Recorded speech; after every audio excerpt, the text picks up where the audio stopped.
You're now watching CalTV. Good afternoon and welcome to CalTV. Thank you for joining us today. I'm Jim Caselli. On today's show, we have an interview with the Director of Fiscal, Jenny Maguire. Laura Hill will be here to talk about Fiscal's relation coordinators, and we have an FLC video for you, as well as David Tsymbal from the FSC, and as always, he has some important news for all of us. Let's get today's show started with a conversation I had recently with Jenny Maguire, the Director of Fiscal. Jenny, welcome to Fiscal TV. Thank you for joining us today, and congratulations on your new position. Oh, thank you for having me, Jim, and I appreciate the sentiments. And last year you were appointed Director of Fiscal. Can you speak to us about your new role? Yes, back in October of 2022, I was appointed by Governor Newsom to the role of Director of Fiscal, and I had a virtual swearing with Secretary Tong, where both my leadership team and my family were in attendance. And actually, it was quite special for me as my youngest son stood beside me as I took the oath. In simple terms, my job here as director is to set goals for the department and oversee the attainment of these goals and objectives. I have a responsibility to the state of California, to the administration, and to my staff to carry out the mission and vision of this department. Well, how great it must have been to have your son there with you. That's special. Can you tell us about your state experience prior to Fiscal? Sure. When I graduated from college, the state had a hiring freeze on entry-level staff service analyst positions. So I was applying anywhere and everywhere just to get my foot in the door and, let's face it, to have a job. I applied for the Department of General Services, and they hired me as an office assistant back in October of 1996. And it turns out this was one of the best things that ever happened to me in my career. I worked in their Office of Fiscal Services, and I was surrounded by smart, professional, witty people who were very supportive of my goal to move up in the ranks in state service. I ended up working in their budget shop, where one of my mentors to this day, whom I hold dear to my heart, was my manager. After 8 years at DGS and 5 separate classifications, I followed my mentor, and made the move to Department of Justice. And at the AG's office, is where I served as budget officer, and I loved my job. I learned so much at this agency, and it's here where I got my first real taste of managing. Not only was I responsible for the financial management of the department, but I was responsible for the work and development of individuals, and I loved it. So after about 8 years at DOJ, my mentor pushed me to take the next big step in my career and suggested I apply for the Deputy Director of Administration at Fiscal. I had been in admin my entire career, and this fell right in line with my skill sets. And that's how the story goes of me getting to Fiscal.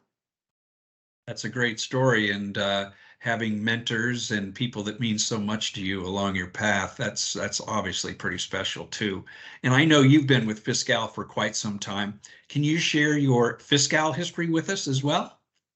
Well, December of 2023 will mark my 11th year here at Fiscal, and I can't believe it. 9 of those years were spent as the Deputy Director of Administration, and I loved my job. I have a passion for all things admin, people, process, procedures, innovation, solutions, and I was afforded so many opportunities to grow and create. In 2021, I was asked to consider an opportunity to become the next Chief Deputy Director. And honestly, I wasn't sure about it. I really wasn't. I loved administration. I loved what I did, but I knew I'd still have the opportunity to still be involved with people and solutions. And more importantly, I had the support of my director, and that meant so much to me. Just 9 months into my tenure as Chief Deputy Director, our director announced she was leaving, and here came another amazing opportunity. I reflected on how I've been a part of this remarkable, historical, really, project in state government and how important the staff are to me. So I made a choice to go for it. And I know everybody at Fiscal is glad you did. And last year, the Fiscal project was formally deemed complete. Can you tell us more about how this will affect the department? Sure. AB 156 deemed the Fiscal project complete on July 1st, 2022. It immediately folded our department under the Government Operations Agency and defines our future activities in what is termed a roadmap over the next 10 years.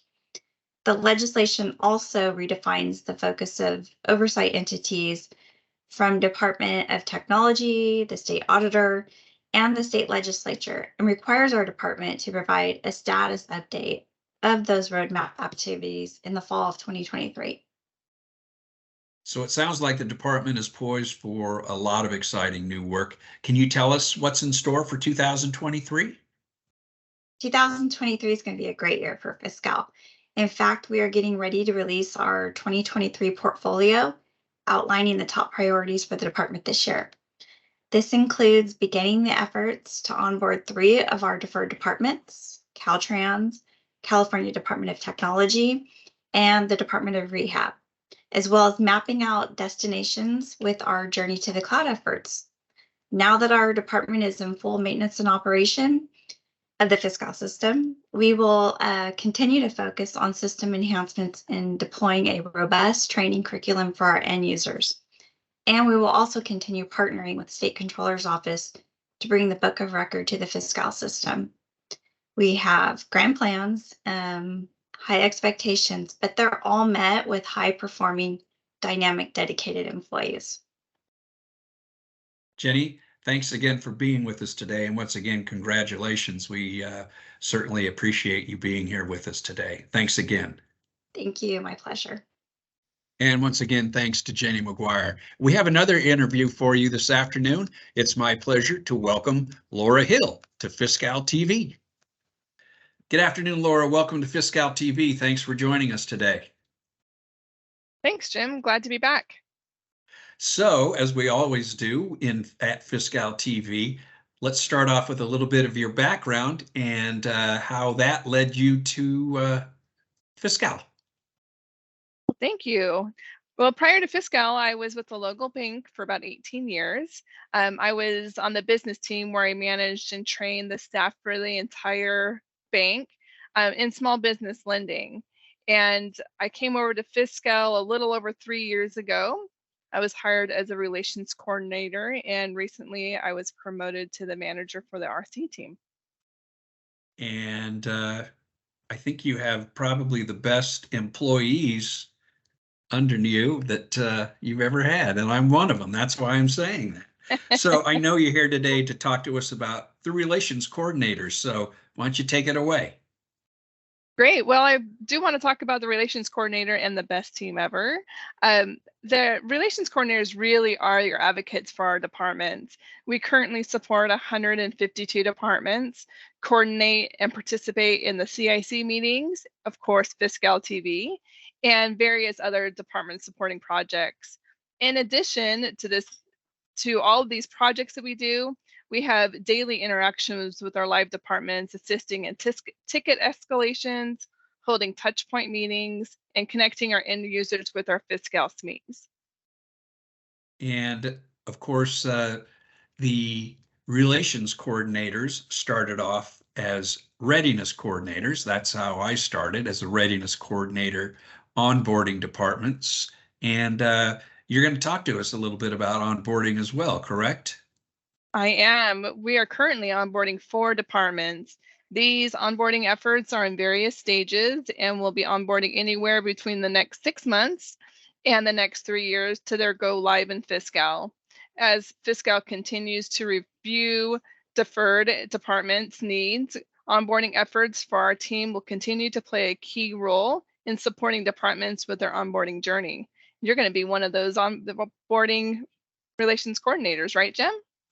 That's what I've been told by you. So yes, I guess so. And I'm actually looking forward to that. I helped out on a couple of them, and it's always nice to help people get involved with the system. And another thing you're going to talk to us today about is little special segments that we're going to be doing here in the upcoming months on Fiscal TV regarding the relations coordinators. Tell us about that. Well, Jim, I'd like to interview all of our RC teams so that way our departments can get to know us a little bit better. Throughout the year, we will be having each RC come on to Fiscal TV to share a little bit about themselves, what special projects they support, and where they want to see their projects go. You up for that information? Definitely, because I want to know what I'm going to be doing besides Fiscal TV for the next couple of years. Yeah. I may So have how to many? be the one to interview you. Okay, that's fine. How many RCs are there right at the moment? There are currently 4 RCs, and we're in the process of hiring one more. So we will have 5 RCs total to cover all of the departments that are live in the system. So it sounds like we're going to have 5 really special interviews coming up here in the next year. That would be perfect. Well, Laura, thanks for joining us today and bringing us up to date about the relations coordinators, I should say. And as you know, as well as I know, and all the departments know, that RCs get in there and help the departments when they really need it. So thank you again for being with us today, and we'll talk to you soon. Thank you, Jim. Once again, thanks to Laura Hill, and we're all looking forward to the interviews with the relations coordinators. Those will be coming throughout the year. And we have something very special for you right now. The FLC has been receiving a lot of questions recently, and they've created a commercial to answer some of those questions. Let's watch that now. Here's a question we received. What is a flipped classroom? A flipped classroom is a curriculum that provides a number of self-guided activities. Let's search for flipped.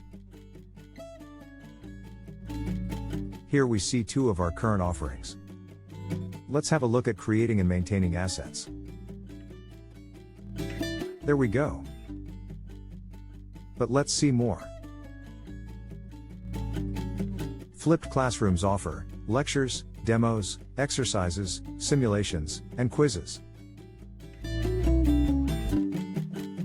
All of this content is self-paced. So don't stress, and learn at your own speed. Once you have completed the curriculum and evaluation, you can enroll in a future Q&A session with instructors.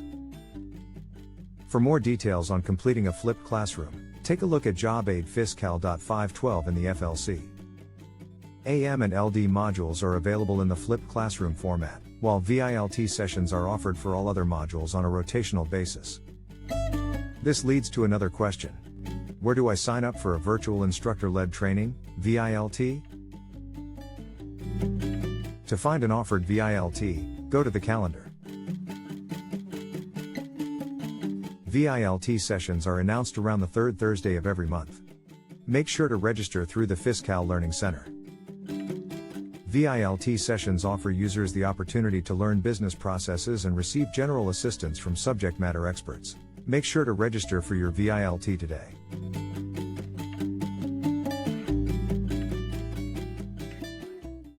Remember, if you want to sign up for a VILT class, go to the FLC calendar and register. And you can watch this commercial again when we post this episode of Fiscal TV to our YouTube channel, and that'll be in a couple of days. Now it's time to welcome back our old friend, you guessed it, David Tsymbal. David, welcome. Tell us, what's new with the FSC? How you doing, Jim? There's always something new. We once again have the ability for users to reset their own password on the login page. The Forgot Your Password link has been reinstated to the login page, where you enter your username and password. This functionality allows the users to bypass the calls or emails to the service desk and simply reset the password for themselves. We also noticed that users are not taking advantage of the ServiceNow self-service portal. The ServiceNow self-service portal is our one-stop shop for Fiscal resources. Users can access job aids through our knowledge base, submit, view, and update their cases, provide feedback through surveys, as well as download and submit commonly used forms such as RFCs, CMRs, and DAD forms.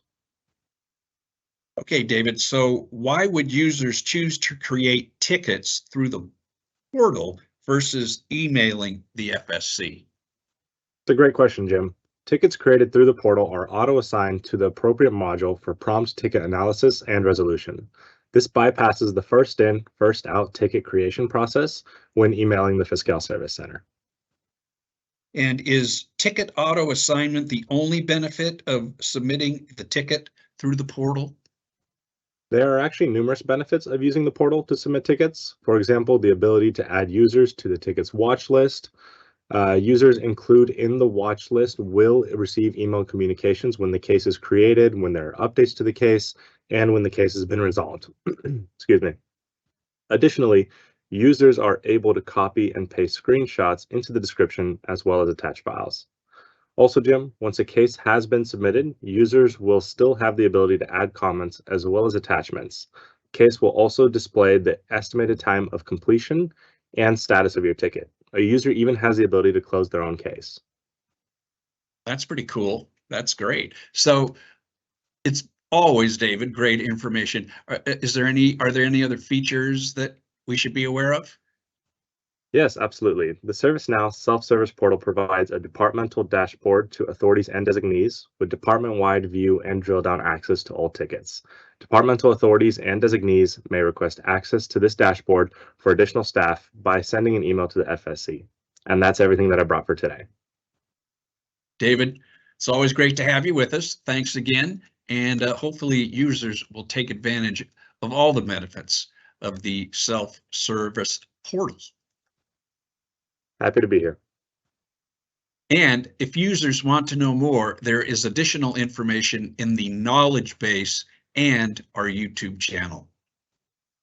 And that's our show for today. Special thanks to Jenny Maguire, Laura Hill, and David Tsymbal for being with us. And as always, I'd like to thank you for watching. If you would like to see this or any of our Fiscal TV episodes, you can find them on our YouTube channel.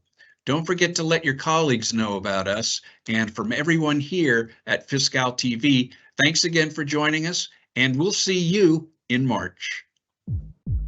You've been watching Fiscal TV. To view this and other episodes of Fiscal TV, please subscribe and follow our YouTube channel.